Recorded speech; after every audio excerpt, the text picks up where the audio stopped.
যারা বিবাহিত ব্যক্তি হওয়ার পরেও পরকীয়া করেছেন, বিবাহ করার পরেও পরকীয়ার পাপে লিপ্ত ছিলেন বা এখনো আছেন, জেনে হোক না জেনে হোক করেছেন, অথবা এটা জেনে করেছেন যেটা একটা খারাপ কাজ তারপরেও করেছেন, রাসূলুল্লাহ সাল্লাল্লাহু আলাইহি ওয়াসাল্লামের হাদিস এবং আল্লাহ পাকের কালাম অনুযায়ী তাদের শাস্তি হচ্ছে কোমর পর্যন্ত মাটিতে পুঁতে ফেলে পাথর নিক্ষেপ করে রজম করে হত্যা করা।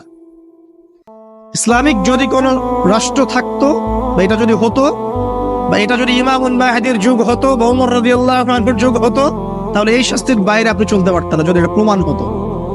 এই শাস্তি যদি দুনিয়াতে কার্যকর নাও হয়, আপনি যদি তওবা না করে মারা যান, তাহলে কিয়ামতের মাঠে এই শাস্তি আপনি ভোগ করবেন। খুব মজা লাগছে পরকীয়া করতে। সকালে একটার সাথে, দুপুরে একটার সাথে, আজকে একজনের সাথে রাত কাটান, কালকে আরেকজনের সাথে রাত কাটান, খুব মজা পাচ্ছেন। রাত্রেবেলা মদ খান আর হোটেলে রাত কাটান, সকালবেলা আবার অফিসে যান। আমাদের শহরের এগুলা কালচার কোত্থেকে আসলো? এই শহরকে পবিত্র করবে কে এবং এই শহরের আসল রূপগুলো স্পষ্ট করবে কারা? খুব মজা পাচ্ছেন এগুলোতে। সুবহানাল্লাহ।